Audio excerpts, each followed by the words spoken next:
Chemical versus natural.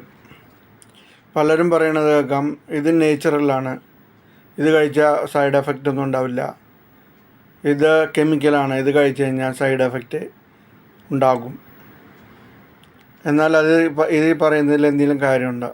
ഈ പറയുന്നതിൽ ഒട്ടും കാര്യമില്ല എന്നാണ് മനസ്സിലാക്കാൻ സാധിക്കുന്നത്. കാരണം കെമിക്കൽ എന്നോ നേച്ചുറൽ എന്ന ഒരു പ്രത്യേക സംഭവം തന്നെയില്ല. ഈ കെമിക്കൽ എന്ന് പറയുന്നത് നേച്ചുറലിൽ ഉണ്ടായിട്ടുള്ള ഒരു സംഭവമാണ്. അത് വേറെ ലോകത്തുനിന്ന് കൊണ്ടുവന്ന സാധനമല്ല ഈ കെമിക്കൽ. ഈ കെമിക്കൽ എന്ന് പറയുന്നത് ഈ ലോകത്ത് കിട്ടുന്ന സാധനങ്ങളിൽ നിന്ന് വേർതിരിച്ചെടുക്കുന്ന ഒരു സംഭവമാണ്. അത്രയേ ഉള്ളൂ. ഇതെല്ലാം ഈ നമ്മുടെ നേച്ചറിൽ ഉണ്ടാകുന്ന സംഭവങ്ങൾ തന്നെയാണ്. ഇനി മരുന്നിൻ്റെ ഇതിലേക്ക് വന്നു കഴിഞ്ഞാൽ ആയുർവേദ മരുന്നുകൾ നേച്ചുറലാന്ന് പറയും, ഇംഗ്ലീഷ് മരുന്നുകൾ കെമിക്കലാന്ന് പറയും. ഈ ആയുർവേദം മരുന്നായാലും വേരുകൾ, അതുപോലെ പഴങ്ങൾ, അങ്ങനെ ചാറുകൾ, അങ്ങനത്തെ എല്ലാം ഇലകൾ, മറ്റേ മരത്തിൻ്റെ തൊലി, ഇതൊക്കെ നമ്മൾ കഷായം വെച്ചും മറ്റതൊക്കെ കഴിക്കുമ്പോൾ അത് നമ്മുടെ ആമാശയത്തിൽ ചെന്ന് വേർതിരിഞ്ഞ് കെമിക്കലായിട്ട് തന്നെയാണ് എഫക്റ്റ് ചെയ്യുന്നത്. അത് നമ്മുടെ ആമാശയത്തിൽ വിഘടിക്കുന്നു എന്ന് മാത്രം, അല്ലാണ്ട് വേറെ പ്രശ്നങ്ങളൊന്നുമില്ല.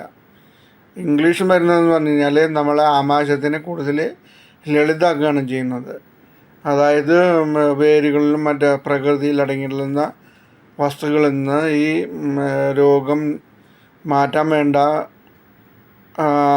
രാസവസ്തുവിനെ അല്ലെങ്കിൽ ആ വസ്തുവിനെ വേർതിരിച്ചെടുത്ത് വെച്ച് അത് ചെറിയ ഗുളിക രൂപത്തിലായിട്ട് നമുക്ക് തരുന്നത് മാത്രമേ. ഇതാണ് കെമിക്കൽ മരുന്ന്, അല്ലാതെ വേറെ ഒന്നുമില്ല അതിനകത്ത്.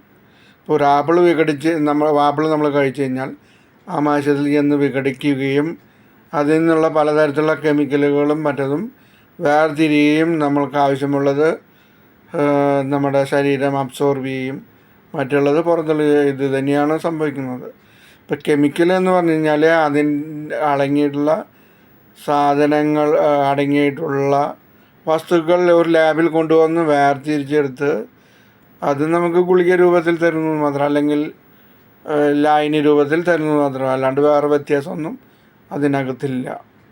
ഈ ഇവിടെ കിട്ടുന്ന കെമിക്കലായാലും എല്ലാതായാലും നേച്ചുറൽ തന്നെയാണ്. അത് പ്രകൃതിയിൽ നിന്ന് തന്നെയാണ് വേർതിരിച്ചെടുക്കുന്നത് മാത്രം, അല്ലാതെ അതിൽ വേറെ വ്യത്യാസമൊന്നുമില്ല. റിയാക്ഷൻ വെച്ചിട്ടാണ് മോളിക്യൂൾ എന്ന് പറയുമ്പോഴത്തേക്കും ചിലക്കും മോഡേൺ മെഡിസിനിൽ മറ്റേ ഇംഗ്ലീഷ് മരുന്നുകൾ മാത്രമല്ല, നിങ്ങൾ ആയുർവേദ മരുന്ന് കഴിച്ചാലും ആ ഒരു ചെടിയുടെ ഒരു എക്സ്ട്രാക്റ്റാണ് കഴിക്കുന്നതെങ്കിൽ അതിനകത്തൂടെ പോകുന്ന കെമിക്കലാണ്. ഈ കെമിക്കൽ ശരീരത്തിൽ ചെല്ലുമ്പം ബ്ലഡിലൂടെ അതങ്ങ് അബ്സോർബ് ചെയ്യപ്പെടും, ബ്ലഡിലേക്ക് അബ്സോർബ് ചെയ്യപ്പെടും. ബ്ലഡ് പോകുന്നിടത്തല്ല അത് പോകും. ഈ കെമിക്കൽസിനെ അബ്സോർബ് ചെയ്യുന്ന ചില പ്രത്യേക കെമിക്കൽസ് ശരീരത്തിൻ്റെ ചില ഭാഗങ്ങളിലുണ്ടാകും. അത് അവിടെ ചെന്ന് ബൈൻഡ് ചെയ്യും. അവിടെ ഒരു പുതിയ കെമിക്കൽ റിയാക്ഷൻ ഉണ്ടാവും. ആ റിയാക്ഷൻ്റെ റിസൾട്ടാണ് മെഡിസിൻ്റെ ആക്ഷൻ. ചിലപ്പോൾ അത് നമുക്കിപ്പോൾ ശ്വാസകോശത്തിലാണ് ആക്ട് ചെയ്യേണ്ടത്. ഓക്കെ, ചിലപ്പോൾ കുറച്ച് വേറെ ചില ഭാഗങ്ങളിൽ ചിലപ്പോൾ അത് ആക്ട് ചെയ്യും. ചിലപ്പോൾ അത് നമുക്ക് വിചാരിക്കുന്ന രീതിയിലായിരിക്കും ആക്ട് ചെയ്യുന്നത്. അതിനാണ് നമ്മൾ സൈഡ് എഫക്ട്സ്.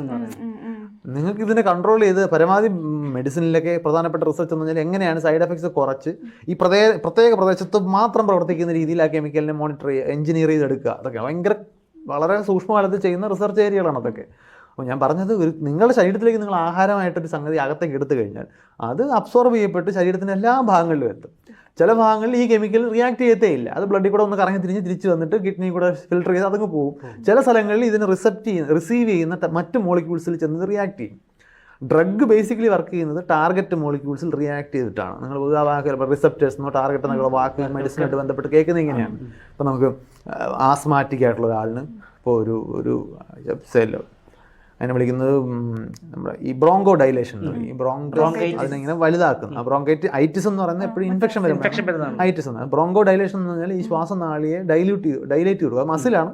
ആ മസിലിൽ നിന്ന് റിലാക്സ് ചെയ്ത് കൊടുക്കുമ്പോഴത്തേക്ക് അത് വലുതാവും. അപ്പോൾ ശ്വാസം കുറച്ചുകൂടി എളുപ്പത്തിൽ എടുക്കാൻ പറ്റും. ബ്രോങ്കോ ഡൈലേഷൻ എന്ന് പറഞ്ഞ ആക്ഷനുള്ള കെമിക്കൽസ് ഉണ്ട്. അതാണ് ബ്രോങ്കോ ഡൈലേറ്റർ മെഡിസിൻസ്. അത് നമ്മൾ കഴിച്ചു കഴിഞ്ഞാൽ, നിങ്ങൾ കഴിക്കുകയാണ് ചെയ്യുന്നുണ്ടെങ്കിൽ അത് ചെന്ന് ഡൈജസ്റ്റിൻ്റെ ഭാഗമായിട്ട് ബ്ലഡിൽ അബ്സോർബ് ചെയ്ത് ബ്ലഡ് പോകുന്നിടത്തല്ല ഇതും പോകും. പക്ഷേ ഇവിടെ വരുമ്പം ബ്രോങ്കോ ഡൈലേഷൻ റെസ്പോൺസിബിൾ ആയിട്ടുള്ള കെമിക്കൽ സബ്സ്ട്രേറ്റ്സ് ഉണ്ട്. അവിടെ ഇത് ചെന്ന് ബൈൻഡ് ചെയ്യുമ്പോൾ ആ റിയാക്ഷൻ നടക്കും.